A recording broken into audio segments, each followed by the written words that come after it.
Bismillahirrahmanirrahim. Assalamualaikum warahmatullahi wabarakatuh. Ya. Alhamdulillahi wa kafa wassalatu wassalamu ala nabiyil mustafa wa ala alihi wa ashabihi wa man bihudahu muhtada ma ba'd. Naam.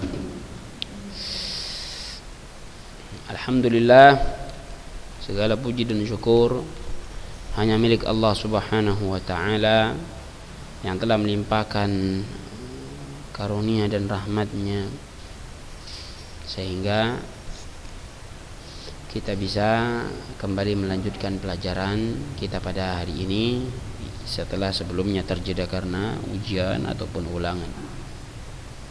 Naam. Kita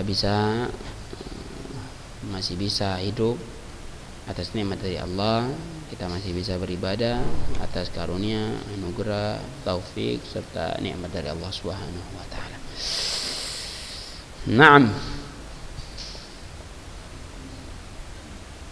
Salawat dan salam semoga senantiasa tercurahkan untuk baginda Rasulullah sallallahu alaihi wasallam dan untuk keluarganya, para sahabatnya dan orang-orang yang mengikuti mereka dengan ihsan sampai hari kiamat kelak.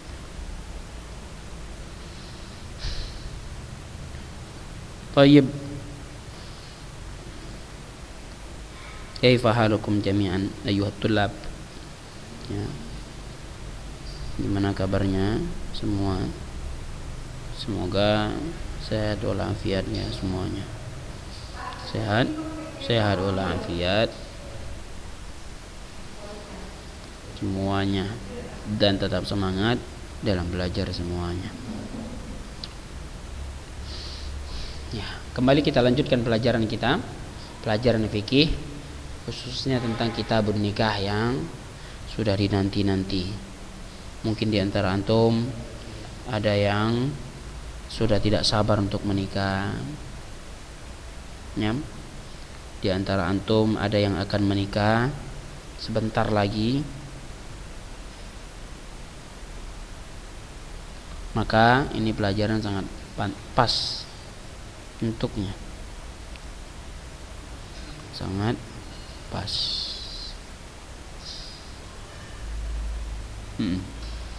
Tayyib. Yang akan kita bahas sekarang ini adalah tentang al-huququl mushtarakah bainaz zawjain. Al-huququl mushtarakah bainaz zawjain. Ya.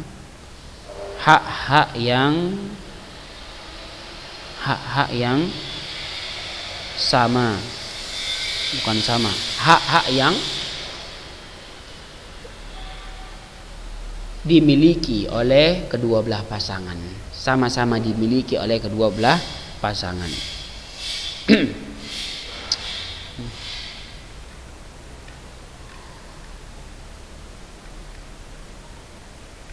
Kemarin kita sudah bahas hak-hak suami atas istrinya, kemudian juga hak-hak istri atas suaminya.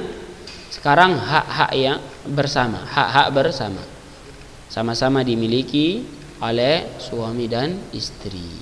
Apa itu?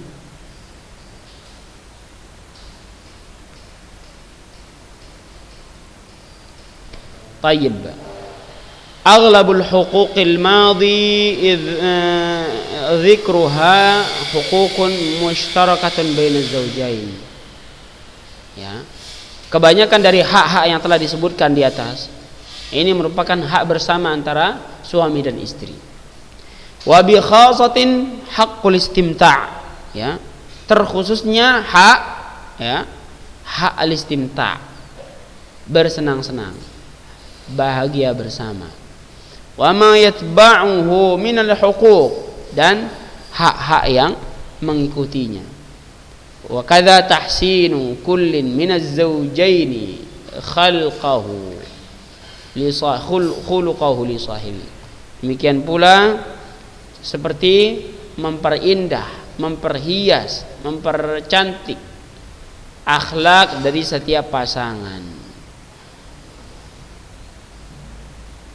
wa tuhmal adahu wa mu'asyaratuhu bil ma'ruf, ya, kesulitan, sakit, ya, beban ini dipikul bersama-sama.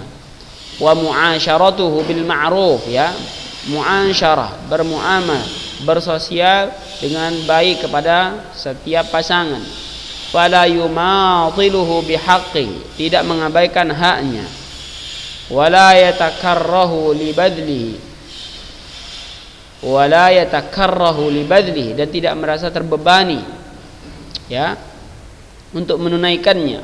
Wala yatba'uhu adan wa minnah, ya, tidak menyebut-nyebutkan pemberian, ya, tidak menyebut-nyebutkan pemberian yang telah dia berikan. Ya, qauli ta'ala, berdasarkan firman Allah Ta'ala, wa anshiruhunna bil ma'ruf, ya, pergaulilah, ya, bersosiallah dengannya dengan ma'ruf, dengan kebaikan. Wa qauluhu subhanahu wa ta'ala, dan juga firman Allah Ta'ala, walahunna mithlu alladhi alaihinna bil ma'ruf, ya, untuk mereka itu sama seperti atas mereka. Apa? Bagi mereka itu sama seperti atas mereka, atau hak mereka itu sama seperti kewajiban mereka, ya, sama. Jadi jangan menuntut kewajiban, jangan menuntut hak namun mengabaikan kewajiban. Jangan menuntut hak dirinya. Misalnya hak suami dituntut, suami menuntut haknya namun mengabaikan hak istrinya, enggak boleh. Walahunna mithlul ladzi alaihinna bil ma'ruf, ya. Hak mereka itu sama seperti kewajiban atas mereka dengan ma'ruf, dengan kebaikan. Ya, kalau suami menuntut haknya, maka harus penuhi dulu hak istri. Sebaliknya, kalau istri menuntut haknya, maka penuhi dulu hak suami. Hak dan kewajiban itu sama bagi istri ataupun bagi suami.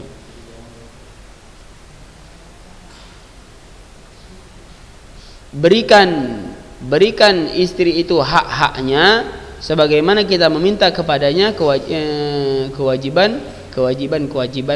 kewajibannya atau hak-hak kita. Wa qaulun Nabi sallallahu alaihi wasallam, Nabi sallallahu alaihi wasallam juga bersabda, khairukum li ahlihi, sebaik-baik kalian adalah orang yang baik kepada keluarganya. Ini jelas clue bagi siapa yang ingin menjadi orang baik. Bagi yang ingin menjadi orang baik, Nabi katakan bukan baik dengan temannya, bukan baik sama bosnya, sama atasannya, sama pegawainya, enggak.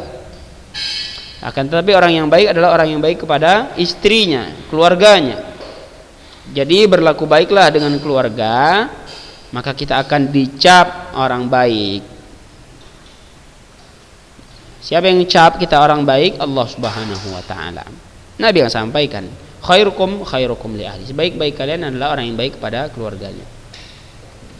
Maka enggak masalah kalau ada karena kita berbuat baik kepada istri, dicap sebagai di bawah ketiak istri, DKI, di bawah ketiak istri misalnya.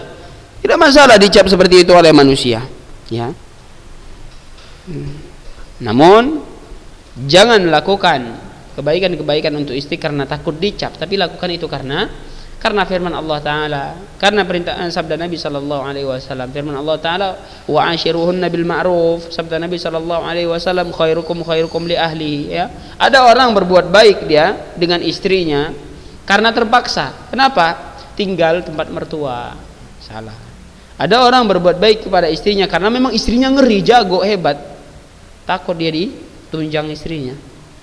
Ada orang yang berbuat baik dengan istrinya, ya, karena di hadapan teman-temannya. Ini salah semuanya. Akan tapi berbuat baiklah kepada istri sebaik-baiknya agar dicap sebagai orang yang baik oleh Allah Ta'ala, dan juga karena itu merupakan ibadah. Allah Ta'ala perintahkan wa ashiruhunna bil ma'ruf, dan juga Nabi sallallahu alaihi wasallam sabdakan khairukum li ahlihi. Ya, itulah kebanyakan kesalahan di dalam rumah tangga. Ya. Ada yang melakukan kebaikan di hadapan istrinya kepada istrinya karena di hadapan teman-temannya, di hadapan ustadznya. Ada yang berbuat baik kepada istrinya karena di rumah mertuanya dan lain-lainnya. Ini enggak boleh. Jadikan itu semua ikhlas untuk Allah Subhanahu wa taala karena ibadah. Wa kama yusannu lizauji imsaku zaujatihi hatta ma'a karahatihi laha. Ya. Sebagaimana disunnahkan bagi sang suami untuk mempertahankan istrinya sekalipun disertai dengan kebenciannya kepada istrinya. Ada perkara yang dia benci dari istrinya, maka disunnahkan untuk tetap bertahan dengan istrinya. Ini disunnahkan sekalipun ada yang dia benci dari istrinya. Ya. Maksudnya yang dia benci tentu dari segi akhlak misalnya, atau dari segi fisik misalnya. Ya, dari segi fisik misalnya. Berdasarkan firman Allah Ta'ala, wa ashiruhunna bil ma'ruf, ya, pergaulilah mereka para wanita dengan ma'ruf, dengan kebaikan. Fa in karihtumuhunna, dan jika kalian membenci sesuatu darinya, fa asa an takrahu syai'an, dan maka kelak atau apa yang kalian benci tersebut yaj'alallahu fihi khairan katsira, Allah jadikan kebaikan yang banyak di dalamnya.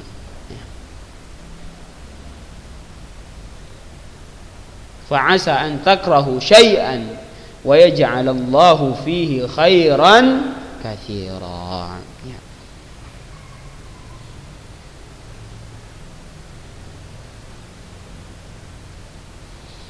Demikian.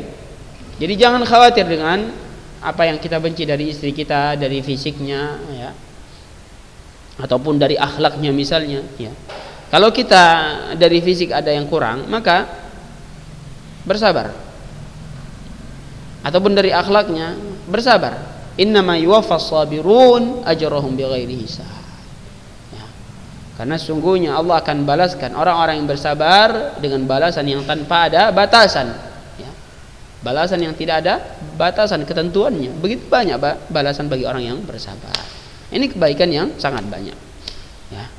Ada lagi, misalnya fisiknya kurang, ternyata dengan kekurangan fisiknya tersebut Allah berikan akhlak yang begitu mulia kepada istrinya. Tayyib. Ini perkara yang harus digaris bawahi. Karena kebanyakan khususnya anak-anak muda yang menikah belia, menikah muda, ini banyak luput dari mereka. Enggak tahan, enggak betah, enggak cocok lagi, pisah. Waliyadzubillah. Enggak ada. Pertahankan dan bersabar. Sebelum kita melihat kekurangan istri, ya, lihat dulu kekurangan kita sendiri. Ya. Karena apa? Istri merupakan cerminan dari suaminya. Istri merupakan cerminan dari suaminya. Dan juga bisa istri merupakan balasan dari apa yang telah diperbuat oleh suaminya dahulu misalnya, dan lain-lainnya. Jadi kalau ingin mendapatkan istri yang baik, istri yang salehah, maka perbaiki diri antum.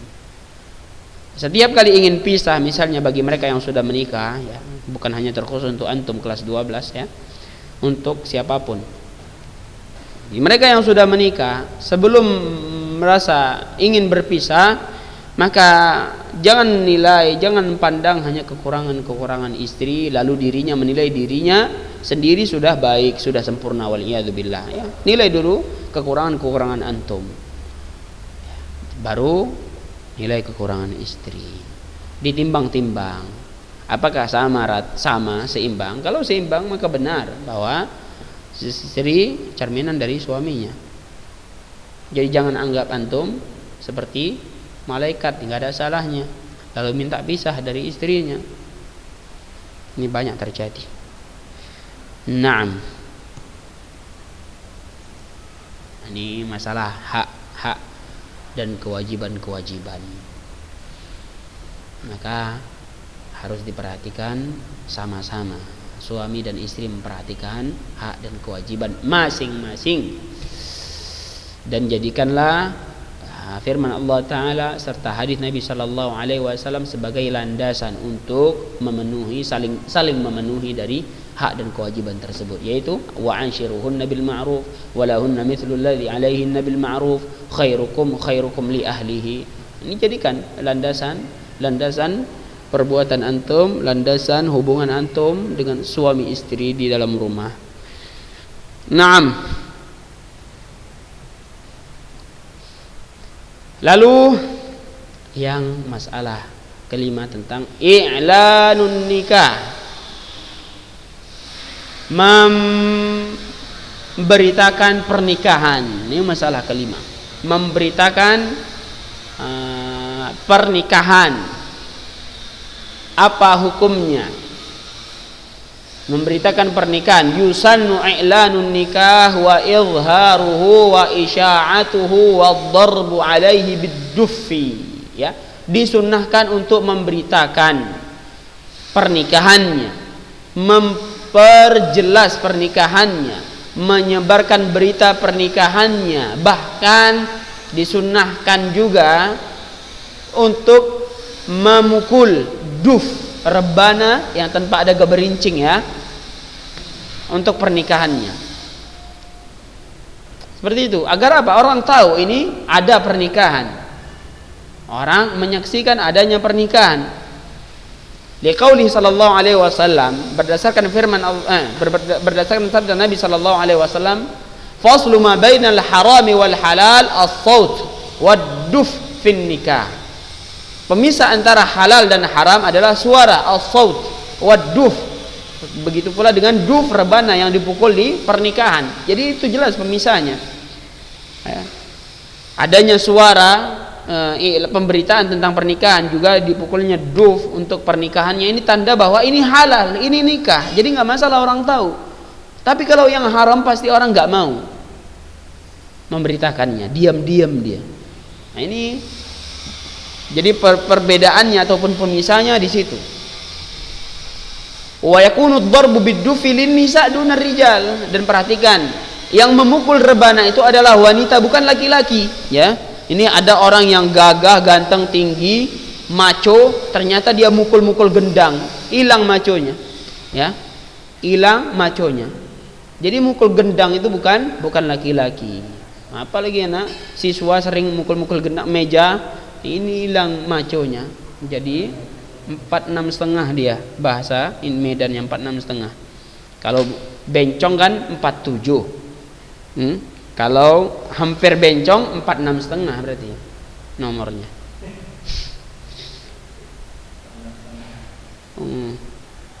Wa yakunu ad-darbu bid-dhafi lin-nisa duna rijal bi syart alla yushab dzalika fuhsyun fil qaul aw ma yukhalifu syart. Dengan catatan, ya, bagi mereka yang memukul rebana, syaratnya harus diperhatikan dengan tegas. Ini tidak boleh dibarengi dengan perkataan-perkataan yang keji, ya, perkataan-perkataan yang menyelisihi syariat, tidak boleh. Ya, ada perkataan-perkataan engkaulah segalanya wal iyadu billah, ini enggak boleh. Perkataan-perkataan yang salah, yang melanggar syariat, ataupun perkataan-perkataan kotor lainnya di dalam ketika dia memukul rebana tersebut, ya, tidak boleh. Jadi ini cuma hanya di pernikahan saja boleh. Adapun setelahnya tidak boleh memukul rebana, enggak boleh. Hanya di pernikahan dan untuk para wanita. Wallahu alam bisawab. Semoga pelajaran ini bisa bermanfaat dan berkah untuk antum dan kita semuanya, khususnya untuk mereka yang hendak menikah, ya. Banyak mungkin kelas 12 yang mau menikah. Mungkin diantaranya Randi, mungkin diantaranya Yunus atau Rabi'ah atau Akmal, wallahu alam. Jadi ya, pelajari dulu hukum-hukumnya, syarat-syaratnya, peraturannya, lalu nanti dijalankan. Jangan ketika sudah dijalankan baru sambil dipelajari hukum-hukum, syarat dan peraturannya.